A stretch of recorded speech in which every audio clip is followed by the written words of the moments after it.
Umuwi ka, kung para na ako. Bulungan daw.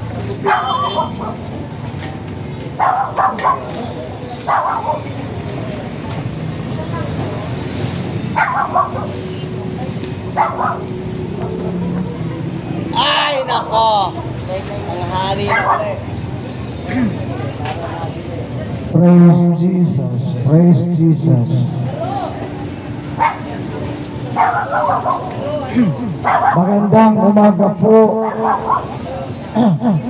Dito po sa Lumang Palengke ng Phase 5. Magandang umaga po sa inyong lahat. Mapagpalang umaga po sa inyong lahat. Pagpalain po kayong lahat ng Panginoon. Ako po ay narito muli.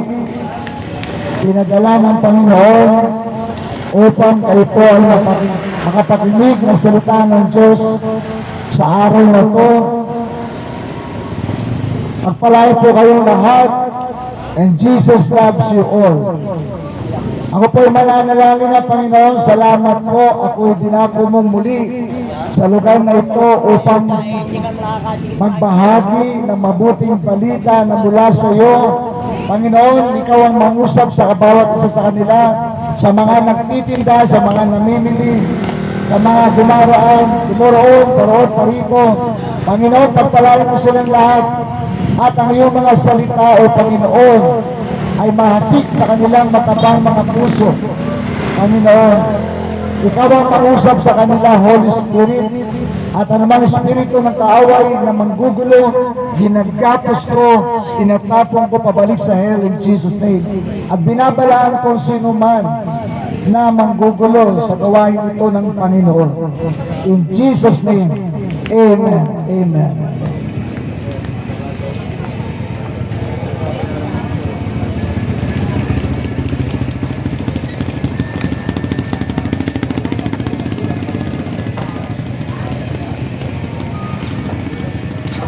Ay, naku po! Tilapia na lamang! Wala nang iba. Kapayat ko lang ito. Lalaki? Lalaki. Babae. Praise God. Meron pong libreng mga trucks dito. Pwede po kayong kumuha. Wala pong bayad ito. At ako po ay hindi rin nagpapabayad. Hindi po ako nangihingi ng limos sa inyo. Sapagkat ang Panginoon ay sapat-sapat at umaapol pa sa aking buhay.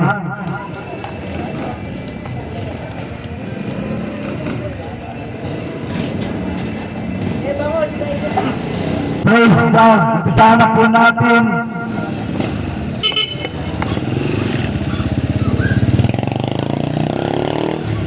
Kung ngayon ang huling araw mo sa lupa, saan ka pupunta? Kung ngayon ang huling araw mo sa lupa, saan ka pupunta? Sapagkat hindi mo alam kung ano ang mangyayari bukas. Para saan ang buhay mo? Ito ay parang isang singaw na lumilitaw ng kaunting panahon at pagkatapos ay mawawala rin. Yan po ang sabi sa Santiago 4:14. Kung ngayon ang huling araw mo sa lupa, saan ka pupunta? Kapatid, iniisip po ba natin ito? Kung ngayon ang huling araw mo sa lupa, saan ka pupunta? Saan tutungo ang kaluluwa mo? Sa langit ba o sa impyerno? Dalawa lang ang patutunguhan ng tao, mga kapatid. Huwag kayong maniniwala sa maraming aral na sinungaling na nasasabi meron pa ibang tutunguhan ng kaluluwa natin. Dalawa lang po yan. Pupunta yan sa langit kapag meron kang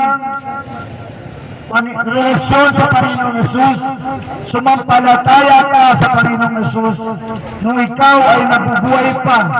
Subalit, pupunta yan sa hell kapag binabaliwala mo ang Panginoon at hindi ka nakipagrelasyon kay Jesus dito pa lang sa lupa.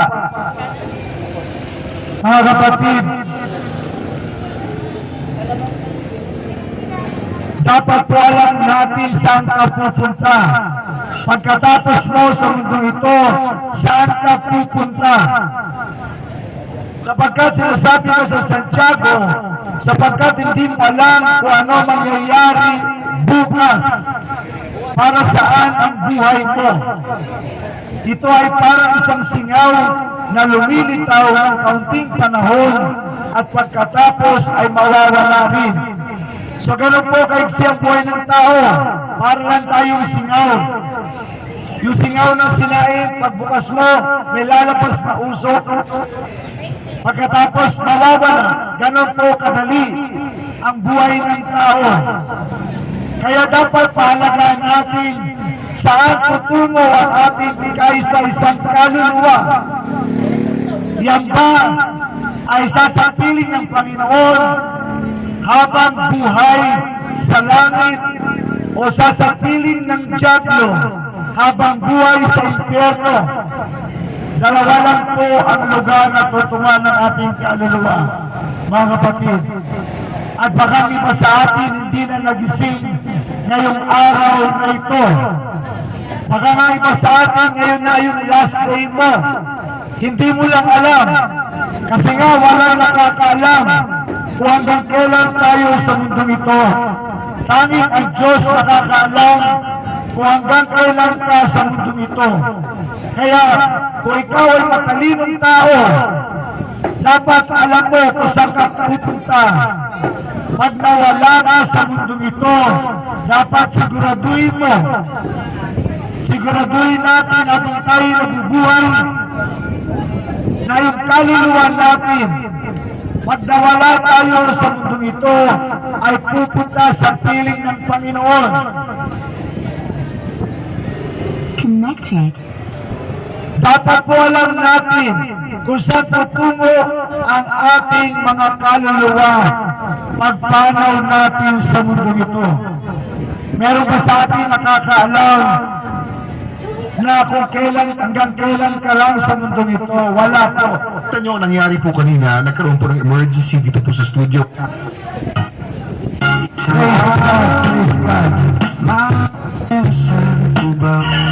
Gaano kaganda sa'yo si April Andre? Sobrang ganda po.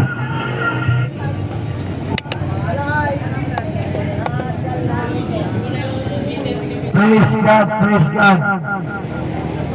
Kaya mga kapatid, unahin natin ang ating kaligtasan.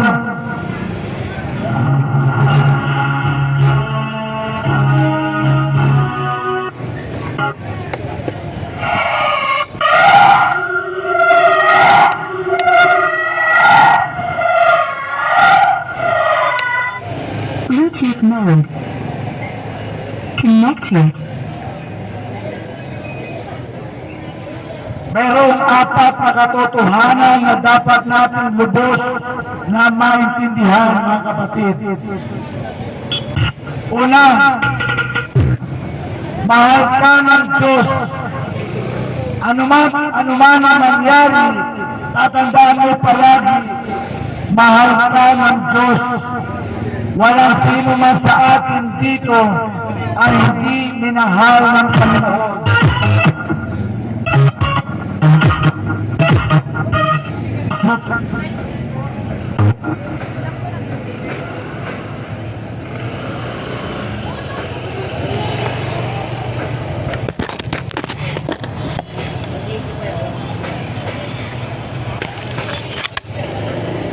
Disconnected. Bluetooth mode. Praise God, praise God. Una-una dapat malaman natin mahal tayo ng Diyos. Nais Kanya magkaroon ng buhay na walang hanggan sa langit, sa piling niya. Dapat alam mo po yan, mahal ka ng Diyos at nais ng Diyos makapiling mo siya sa langit habang buhay. Ganun tayo kamahal ng Diyos. Gusto ng Diyos makasama niya tayo sa langit habang buhay. walang katapusan sa langit.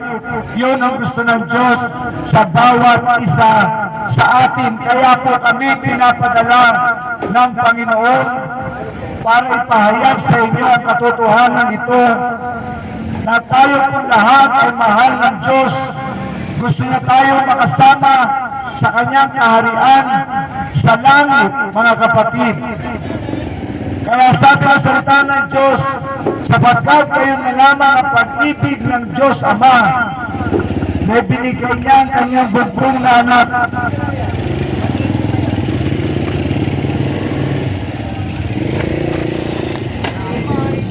Connected.